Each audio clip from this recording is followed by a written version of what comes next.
Chapter 18, Moksha Sanyasa Yoga, the concluding chapter of the Bhagavad Gita. Chapter 18, which is Moksha Sanyasa Yoga, is the longest of all chapters, consisting of 78 verses and is a summary of the previous 17 chapters. This is indeed a beautiful chapter from the beginning to the end, with certain very important verses. Often we all find ourselves wishing to run away from all our duties and give everything up. But is this the path one must take? And that's a big question mark. Each one of us are fighting a battle inside our head, and the only way to win this battle is to understand what Krishna has explained in the Gita and practice it diligently. One can surely find peace and happiness. Adopting the teachings of the Gita can help you go away from the anxieties, the fears, and help you focus on your individual karma. In a summary, Krishna in this chapter has explained the difference between renunciation and relinquishing or sacrifice. Now, this confusion with regard to the exact understanding of these terms is there in each one of us. Every action has 5 causes, and it's foolish to consider the Atman, the self, as the doer.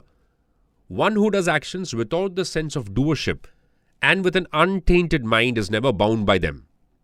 There is nothing in the 3 worlds that is not free from the effect of the gunas. Swabhava, or inborn nature, it determines one's own duties. By worshipping God through devoted performance of one's duties, one can attain spiritual perfection. That is why one should never forsake one's duties, even if they appear to be imperfect or defective. One who has controlled his body, speech and mind, lives in a secluded place and practices meditation on the self, will become fit to attain the state of Brahman. Such a one, able to see the same Lord in all, obtains intense devotion to Sri Krishna. Now, through such devotion, he understands him and enters into him. Krishna assures Arjuna that by doing all actions and offering them unto him, he will attain the eternal abode. And having crossed over all the difficulties, in case he does not listen to this advice, he will perish. It is egoism that is prompting Arjuna to say that he is not going to fight. However, his very nature as a Kshatriya will force him to fight, falsifying his resolve. Krishna declared to Arjuna that he might do as he pleased after pondering over what all he said. He urges him to be totally devoted and dedicated to him by renouncing all dharmas, and he, the Supreme Lord, will free him from all sorrows and take care of him. The discourse ends with an advice that this sacred knowledge should not be given to unworthy persons bereft of austerity and devotion, but only to those endowed with devotion to the Lord. Even the study of this discourse endears one to him. As in most other chapters, the chapter opens with a question from Arjuna, who questions Krishna the difference between sannyasa or renunciation and tyaga or sacrifice or relinquishment. Arjuna has asked this question differently thrice. Now finally, he wants 100% clarity. In the entire Bhagavad Gita, Krishna and Arjuna have addressed each other by several names. Every time a particular name has been used by each, it has a deep meaning or story behind it. The depth of Gita is in understanding each of these beautiful names and the premise in which it has been used. In the first verse, Arjuna has used 3 names for Krishna, which are Mahabaho, Rishikesha, and Keshanudashana. Mahabaho means mighty armed one. Rishikesha means the one who is the master of the senses.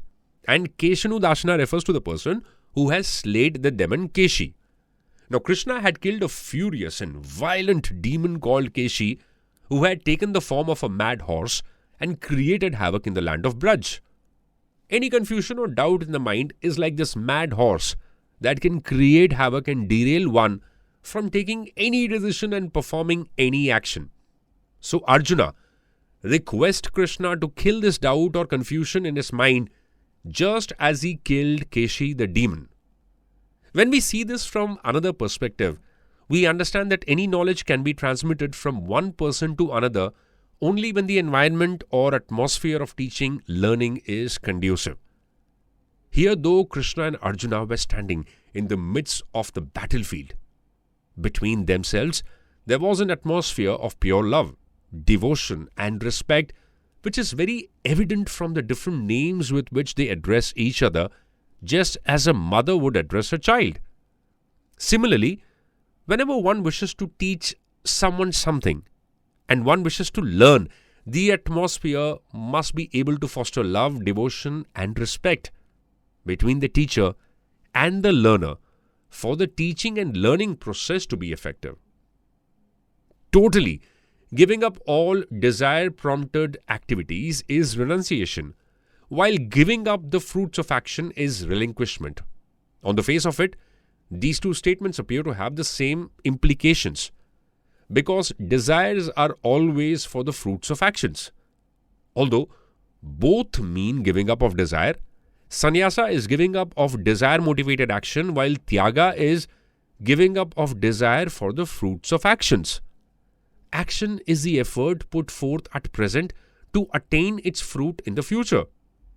The fruit is a culmination in future of the present action. Let me give you a good example. If a parent brings up a child with the expectation that in the future the child will take care of the parent need not be alone, such an action is not considered appropriate, as the act of parenting should be pure, not considered as an investment like a bank that will give you returns for the future. In fact, expectation in any form from any relationship only causes anxiety and makes one feel hurtful and should be given up. A desire-prompted action relates to the present, while anxiety to enjoy its reward, which is a mental disturbance, relates to the future in the time frame. A disturbed mind cannot execute any action with efficiency. This is the reason we see that many parents do not enjoy the process of parenting and are stressed in bringing up their children. This can be applied to every single act that we do in our daily life. Renunciation is the goal to be reached through abandoning the anxiety for the enjoyment of fruits or actions. Both Sanyasa and Tyaga are disciplines in our activities. These terms do not indicate that work should be ignored.